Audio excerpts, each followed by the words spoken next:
York County is so much more than just a stop for gas along I-80. 17 County is filled with unique individuals with unique stories, just wanting to be told. Welcome to another episode of 17 County Podcast, where we spotlight the people, projects, and progress powering growth across our region. From business expansion to community revitalization, we bring you behind the scenes of what's shaping our future. We're proud to recognize the organizations that make this podcast possible. A special thank you to the dedicated stakeholders investing in local impact. Central Valley Ag, Clutie Incorporated, Overland Ready Mix, Collins Aerospace, Meade Lumber Company, and Perennial Public Power District. We're also grateful for the continued support of our financial stakeholders, Henderson State Bank, Midwest Bank, and York State Bank, who help drive business sustainability across the county. Empowering innovation and reliability behind the scenes, we recognize K-Junction, OPPD, and Nebraska Public Power District. Your support fuels the stories we share and the future we're building together. Now, let's get into today's episode. We are back with another 17 County podcast. My name is Eric Allgood, and we have got a fresh update for the 2026 year. Thank you so much for joining us, all the views and listens over the years. This has grown into something that has been quite fun, and so we're excited to turn another page. So Lisa Hurley is with us today, along with Grace Staehr, and we're going to talk to Grace in just a little bit. But Lisa, first of all, welcome back to our podcast, and give us a little update on where things have been with the podcast. It's been pretty successful over the last year. It really has. I want to say in the last year we had close to 6,500 listens. Over the lifetime, we're over 36,500 out of... What episode are we on? 100 and... I think this is 139 or 140, something like that. So that's really kind of crazy. And through the life of this, we've had 4 or 5 different hosts. So for a podcast to continue with the staff changing, I'm very, very proud of. We may have noticed already that Emily, our usual host, is not here today. Right. Well, she is starting on Monday as a school counselor for McColl Junction Public Schools. So I'm very thrilled for her. And that leads us into another transition on the podcast. And our new voice of the podcast is going to be Grace. She started this previous Monday, this 29th, December 29th.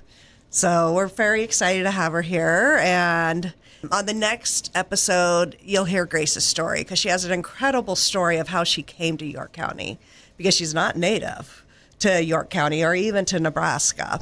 So that's very exciting and how she feels that we welcomed her in.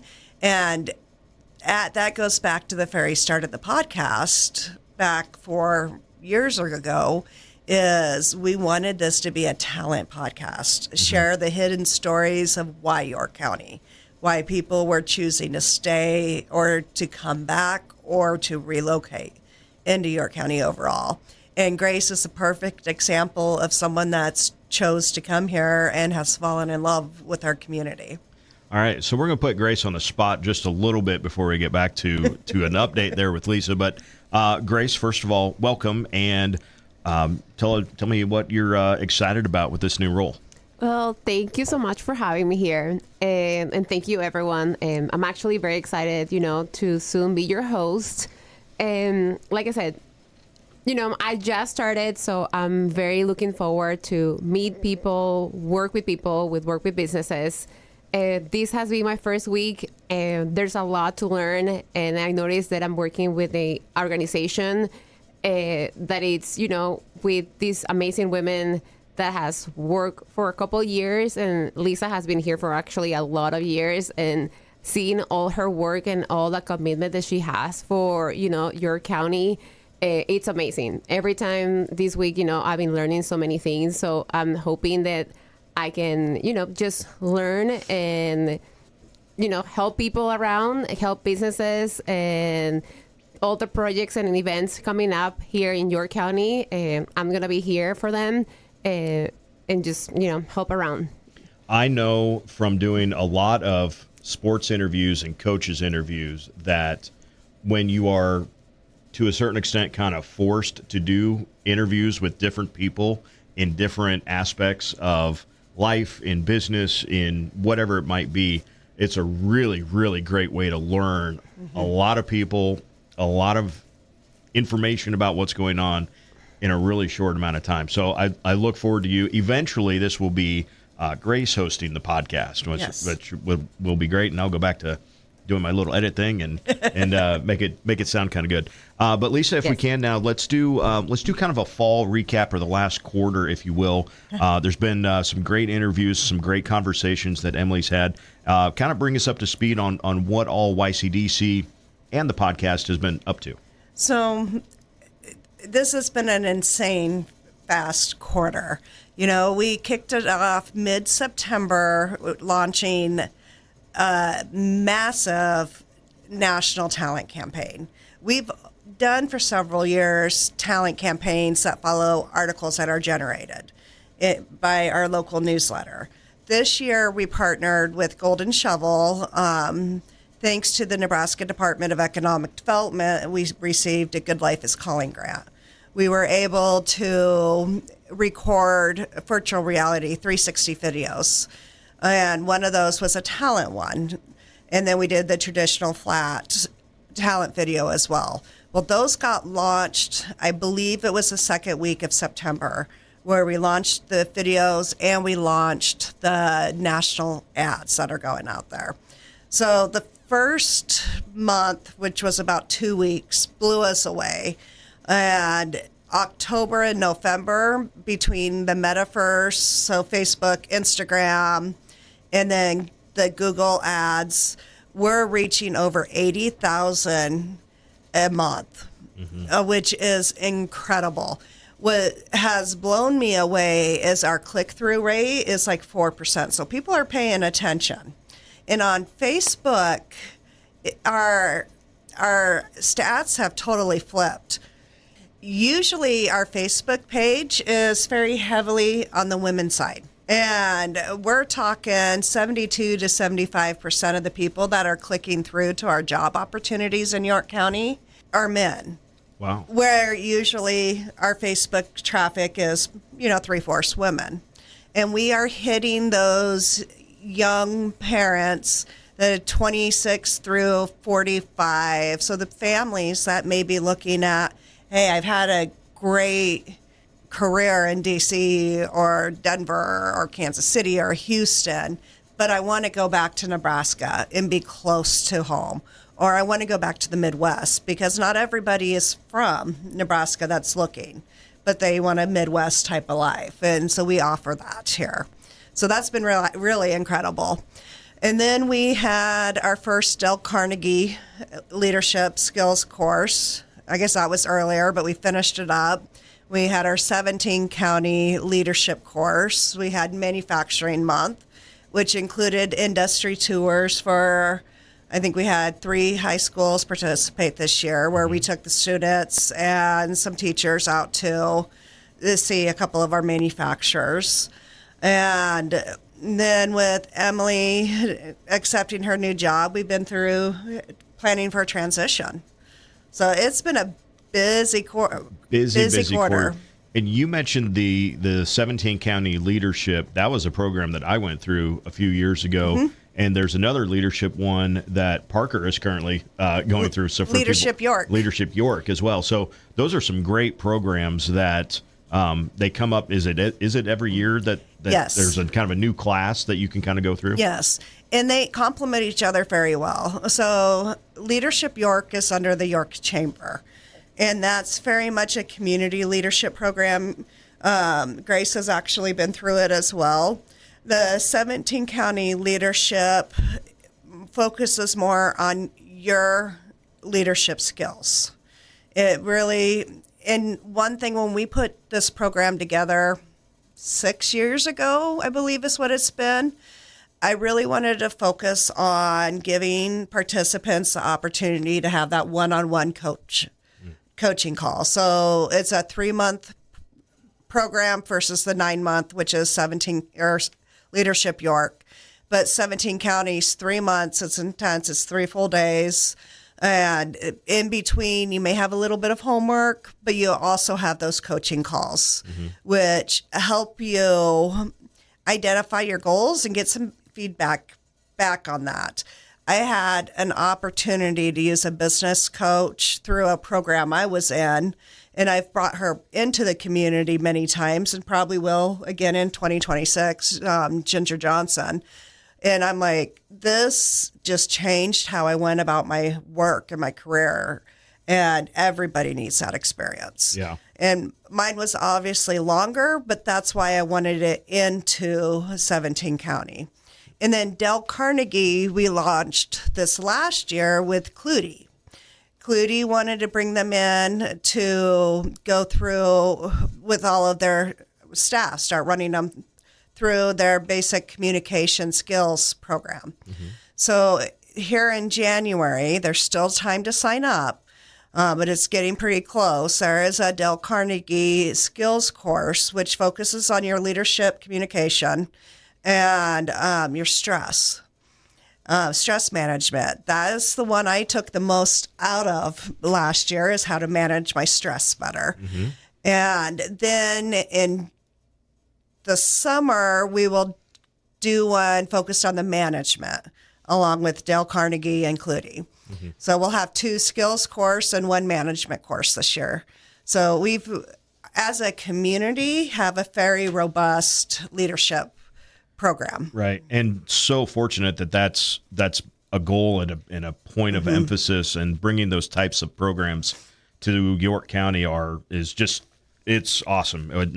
Not everywhere has that, and we should be very fortunate for that. Professional development in your people, in your team, is one way to keep your team. Right. So being able to have these opportunities here instead of having to drive into Omaha or Kansas City or Denver or a larger community, I mean, we're very fortunate. And especially when, if you would think about, I'm going to go to like you said, a conference, I need to go to Omaha, or it's a weekend in Denver. They're hosting lots of people, and you kind of just sit there and you go, well, I'll take a bit here or there, but kind of the whole experience is a one day, and it's easy to kind of go away from it. But what I experienced anyway, and I know Parker is too, is that it's a little smaller class here, so it's a little more intimate, and the fact that you get more conversations than just here's a one and done, here's the dump of information, and you got to figure out what to do with it from there. So I would wholeheartedly suggest to anyone, any of those programs that even kind of fit with where you're at or where you want to be is very much a good thing to do.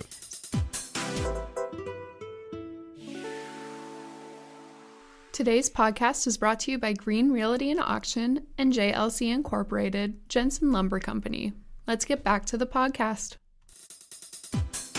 All right, so we want to switch gears just a little bit here because, like you'd mentioned, and why I'm talking and not Emily, is that, of course, we have Emily Perry, who has moved on to a new role there and added a counselor role, actually, at McCool Junction Public Schools. So great for Emily, but it does mean a transition for YCDC. Yeah. So Grace Staehr now joins as the, what is the official title for you, Grace?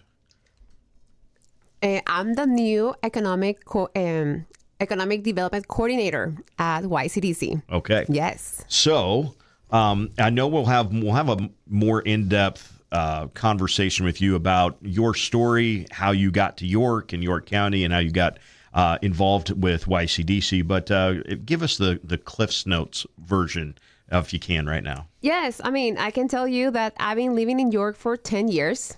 That I'm from Ecuador, and I think everyone knows that. Just to let you know, Ecuador is in South America. I always have to tell that to people. I also speak Spanish, so I think a lot of the Hispanic community knows me by now. I got 2 little kids. I'm married, and like I said, I'm very, very happy to be part of this organization now. So, yes. So what is something, again, when we're having this conversation literally in week 1 of a job, so it's kind of like, well, what do you want to do with this position? Yeah. But as you have kind of learned a little bit of what you what YCDC is doing and some of those things, what is something that you're kind of looking forward to at least right away? Truly meeting people and truly learning. There is a lot for me to learn, and I think there's a lot of potential for using my skills and helping out not only people, but just people that want to start a business or just the development in York County. I know that I got a couple of skills that other people doesn't have it, so I am ready to give back to my community. I always tell that I was very blessed and lucky to, somehow I ended up in York County, and I'm ready to give back to my community. So, yeah. Very much looking forward to this. And like we said, we'll have a much more in-depth talk coming up very soon. And I have to train you on how to do this side of the mic, I'm too. excited. So, looking forward to that. Speaking of what's coming up, Lisa, we've got some more things coming up in this first quarter, slightly plus, I guess, of 2026. There's a regional career day, and then also a YCDC stakeholders banquet. Yes. Tell us about those things coming up. So our York region career day, it's been going since 2014. So we're pretty strong. Every year we have between 8 and 12 schools. It just kind of fluctuates depending on the school, on the calendars. We usually have between 150 and 200 students from within the region. And that region looks a lot like our labor area. People that work in York County do not just live in York County. Right. And that's one of the reasons why we reach out to the adjacent county schools. I'm really excited. Our keynote speaker this year will be Maggie Thorne. She's a Ninja Warrior winner. I'm not going to get the titles right, but she has an incredible life story that she's going to share with the kids. A lot of leadership skills, but also being able to pivot and not miss the opportunities that come out in front of you. So over the next few weeks, Grace and I will be locking in what Emily started to get that organized. This is definitely going to be a collaborative effort. And then later in March, we have our stakeholders annual banquet, which we do every March. And we will have career pathways coming in to talk about what they are doing to engage youth in the opportunities, not only in Nebraska, but beyond, because Career Pathways started here. We launched our partnership with them a year ago, and I believe most of York County students, high school students, are enrolled on the platform. I know for sure 2 of our 3 schools, public schools, are. And the platform has grown so much because when we launched it a year ago, they were actually fairly new. They were maybe a year old. And within the last few weeks, within the last month, the Nebraska Chamber launched their partnership with them. Mm-hmm. So it's basically, imagine a social media platform that a kid is liking videos, those 10-second videos on construction. It's going to show them all the Fridays. Or if somebody says they like design, it's going to start showing them the companies that have anything to do with that. So it might show them a landscape design. It might show them an architectural design. And so they will be coming in to talk to our business community to make sure everybody knows. But really, our stakeholder annual meeting is a time to celebrate everybody being at the table. Without our stakeholder investors, our community partners, we would not be able to do what we do. And everybody's really coming together as co-builders. So this is a time to celebrate, to recognize a few individuals, and to have some connection time with each other. All right. Well, that's everything I had listed on my sheet for today's podcast. And like we said, we know we're going to be talking more with Grace and get a little bit more of her backstory and get more into the 17 County podcast. Looking forward to all of that. So Lisa and Grace, thank you so much for joining us, and catch us next time on the 17 County podcast. Thank you, Eric. That's a wrap on another episode of the 17 County Podcast. As always, thank you for joining us to explore the business leaders, community champions, and transformational efforts shaping our regional economy. A final word of appreciation to our stakeholders: Central Valley Ag, Clutie Inc., Overland Ready Mixed, Collins Aerospace, Meade Lumber Company, Perennial Public Power District, Henderson State Bank, Midwest Bank, York State Bank, K-Junction, OPPD, and Nebraska Public Power District. Your investment doesn't just support this podcast, it strengthens York County's momentum in innovation, growth, and long-term resilience. Until next time, stay engaged, stay informed, and continue supporting the businesses and partners that make our communities thrive.